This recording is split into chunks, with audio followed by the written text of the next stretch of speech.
Everybody, in today's video, I'm going to show you how to contact Cambridge Building Society customer service.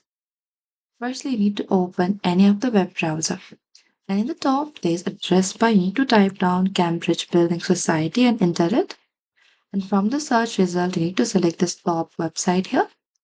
Once inside this homepage, in the top, there's contact icon. Select that. So over here, you can find the general customer service number here. You can simply dial this number on Monday to Friday, 8:30 a.m. to 6 p.m.